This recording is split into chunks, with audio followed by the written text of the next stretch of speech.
Joining us now to discuss, former Republican Congresswoman Liz Cheney. Congresswoman, thanks so much for being here. So the Russian prison service announced Friday that Vladimir Putin's critic, Alexei Navalny, is dead. Biden says Putin's responsible. Do you agree? And how should the U.S. respond? Yeah, there's no question. Absolutely, he's responsible. The best thing that we can do right now is to pass the aid bill that the Ukrainians need so urgently to help them continue what they're doing to defeat Putin's army in Ukraine. And one thing that's really important, Jake, for the viewers to recognize and understand is one man has the power in his hands to get that done, and that's Mike Johnson. The Speaker of the House. The Speaker of the House, Mike Johnson. It's very unusual, actually, in American history to be in a situation where one man holds that kind of power who's not the president. But Mike Johnson could, if he wanted to, today announce that he's going to call the House of Representatives back into session. He could put the bill that's already passed the Senate onto the floor of the House for a vote tomorrow. Could be on Joe Biden's desk by tomorrow night, and the aid could be flowing to Ukraine. And Mike Johnson ought to search deep in his conscience, understanding exactly what's happening, the slaughter that's happening in Ukraine today, the extent to which the Ukrainians are on the front lines in this battle for freedom. And history will look back at this moment and ask, what did Mike Johnson do? He has said, and I take him at his word, that he believes that God has told him that he's called to be Moses. And I think Mike Johnson ought to look at whether or not this is actually that moment, and he ought to help the Ukrainian people. It's been made clear to Speaker Johnson that if he does that, he brings up this bill and just allows it to be voted on, even if he votes against it. If he just introduces the bill that, as you note, already passed the Senate, there will be repercussions for his speakership. The members of the House Freedom Caucus may offer a motion to vacate and remove him from his speakership. That is the threat facing him. That's right. And what I would say to that is, he ought to understand that it is worth it if he has to lose his speakership in order to make sure that freedom survives, in order to make sure that the United States of America continues to play its leadership role in the world. He ought to read what's happening in Ukraine today. He ought to read about the slaughter that's going on. And he ought to understand that we are at a turning point in the history, not just of this nation, but of the world. And again, he's going to have to explain to future generations, to his kids, to his grandkids, whether or not he did what was right, whether or not he was a force for good and aided the cause of freedom, or whether he continued down this path of cowardice and doing what Donald Trump and Vladimir Putin want him to do. Well, you say doing what Donald Trump wants him to do. Donald Trump has not responded directly at all to Navalny's death. Last night he was attacking prosecutors at his rally in Michigan. He's posted dozens of times on his Truth Social media app calling Biden an incompetent president, so it's not as though he hasn't been speaking. This is the likely Republican presidential nominee, Donald Trump. How do you feel about the fact that he has not said one word about Navalny? He's had harsher words about Letitia James, the Attorney General of New York, than he has had about Vladimir Putin. Yeah, I mean, look, Donald Trump, as you pointed out, said just a few days ago that he had told a NATO ally that he would encourage Putin to do whatever he needed to do, whatever he wanted to do. He's basically made clear that under a Trump administration, the United States is unlikely to keep its NATO commitments. And I think that Republicans who understand the importance of the national security situation, who continue to support him, are similarly going to be held to account. You know, when you think about Donald Trump, for example, pledging retribution, what Vladimir Putin did to Navalny is what retribution looks like in a country where the leader is not subject to the rule of law. And I think that we have to take Donald Trump very seriously. We have to take seriously the extent to which, you've now got a Putin wing of the Republican Party. I believe the issue this election cycle is making sure the Putin wing of the Republican Party does not take over the West Wing of the White House. As you know, Donald Trump is standing by his comments about that anecdote where he told the NATO ally that if they don't pay the correct percentage of their GDP on defense, that he would tell Russia to do whatever the hell they want to them. What was your response to that when you heard that? It's dangerous. It shows a complete lack of understanding of America's role in the world. It's disgraceful. I can't imagine any other American president of either party since the establishment of NATO saying such a thing. It's completely uninformed and ignorant and dangerous. NATO, in my view, is the most successful alliance probably in the history of the world.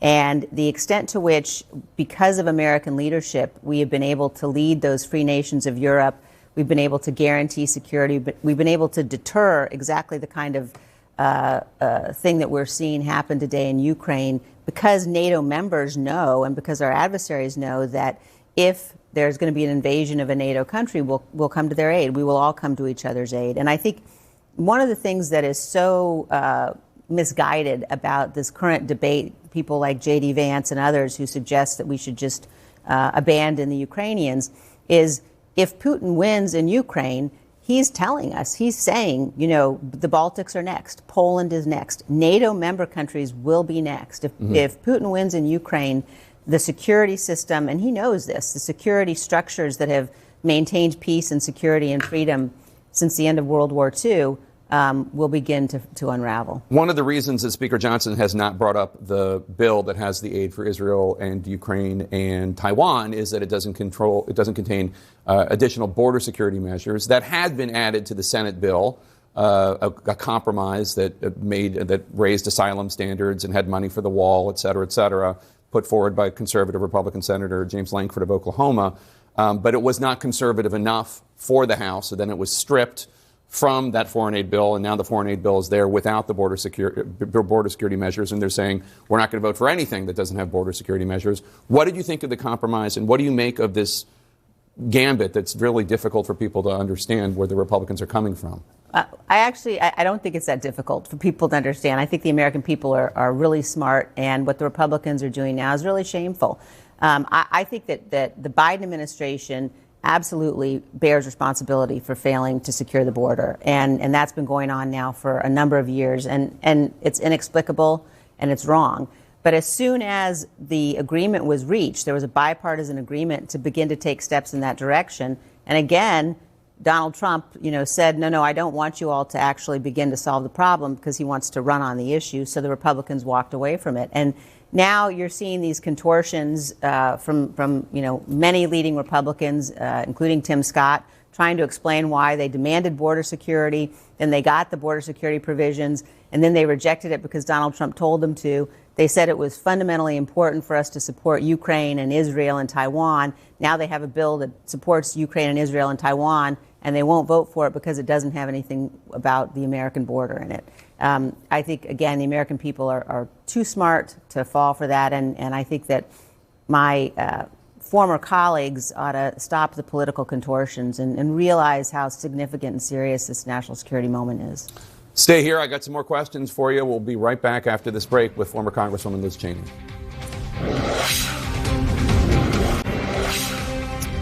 And we're back with former Republican Congresswoman Liz Cheney. So just in the last few days, a judge has ordered that Donald Trump and his organization pay a $355 million fine for fraud. This on top of $83 million that he's been ordered to pay to E. Jean Carroll, the writer who's accused him of sexual assault. He has to pay that for defamation. And we're just getting started with the court cases here. There's a lot more to come. Yeah, I mean, look, there are so many pieces to this. I think with respect to E. Jean Carroll, people need to understand, and I think they ought to be asked, people who are supporting Donald Trump, what the jury found in that case is that, Donald Trump was guilty of committing sexual assault. Basically, that he actually had done what he said on the Access Hollywood tape he did. I mean, this is not something that's out of left field.